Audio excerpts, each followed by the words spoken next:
இன்றைய ஆவிக்குரிய வார்த்தை கலாத்தியர் 3:29. நீங்கள் கிறிஸ்துவினுடையவர்களானால் ஆபிரகாமின் சந்ததியாராயும் வாக்குத்தத்தத்தின்படியே சுதந்திரராயும் இருக்கிறீர்கள். உங்களோட சிந்தனைக்கு இன்னைக்கு ஒரு சின்ன கதை. ரொம்ப வருஷத்துக்கு முன்னாடி ஆபிரகாம் இருந்தாரு. அவருக்கு 75 வயது ஆயுமே பிள்ளைகளே இல்லை. ஒரு நாள் கர்த்தர் அவரை வெளியில கூட்டிட்டு வந்து வானத்தை காமிச்சு, ஆபிரகாமே, இந்த நட்சத்திரங்களை உன்னால எண்ண முடியுமான்னு கேட்டாரு. அதுக்கு ஆபிரகாம் சொன்னாரு, கர்த்தாவே, இந்த நட்சத்திரங்களை என்னால எண்ண முடியாது, இவைகள் கோடிக்கணக்குல இருக்குன்னு சொன்னாரு.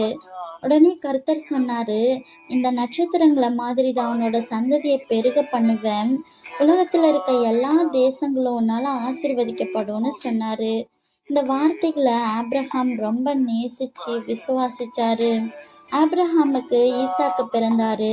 ஈசாக்குக்கு யாக்கோபு பிறந்தாரு. யாக்கோபுக்கு 12 பிள்ளைகள் இருந்தாங்க. இவர்கள் தான் பெருகி இஸ்ரேல் தேசமா உருவானுச்சு. 2000 வருஷத்துக்கு அப்புறம் ஏசப்பா இந்த பூமிக்கு வந்தப்ப ஒரு சண்டை ஏற்பட்டுச்சு. என்ன சண்டைன்னா, யூதர்கள் எல்லாரும் நாங்க தான் ஆபிரகாமுடைய சந்ததி, நாங்க தான் கர்த்தருக்கு ஸ்பெஷலானவங்கன்னு சொன்னாங்க.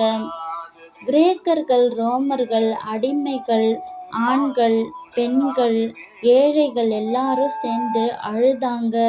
எங்களால கோயிலுக்குள்ள போகவே முடியாதா, கர்த்தர் எங்களை நேசிக்கலையா அப்படின்ட்டு அழுதாங்க. இந்த சமயத்துல தான் பவுல் அப்போஸ்தலர் ஒரு கடிதத்தை கலாத்தியர் சபைக்கு எழுதுறாரு. நீங்க சண்டை போடாதீங்க, கிரேக்கரா யூதரா அடிமைகளா ஆனா பெண்ணா ஏசப்பா கண்டுபிடிக்கல, எல்லாருமே ஒண்ணுதான். ஏசப்பாவை விசுவாசிக்கிறவங்க எல்லாருமே ஒரே இனம்தான் அப்படின்னு சொன்னாரு. எல்லாருக்குமே ஆபிரகாமுடைய சொத்து உண்டு அப்படின்னு சொன்னாரு.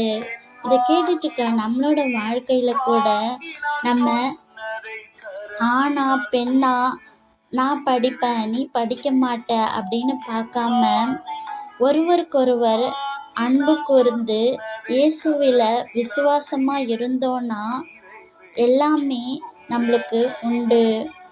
அன்பின் பரலோக பிதாவே, இன்று நாங்கள் கேட்ட வசனத்தின்படி நாங்கள் மற்றவர்களை வேறு பிரித்து பார்க்காதபடி எல்லோருக்கும் உதவ நீங்கள் கிருபை செய்யுங்க. இந்த நாளிலும் பிறந்த நாள், திருமண நாள் காணக்கூடிய ஒவ்வொருவரையும் ஆசிர்வதிங்க. அவங்க வாழ்க்கையிலே இன்னும் அதிகமான வெற்றிகளை பெற கிருபை செய்யுங்க. ஆமேன்.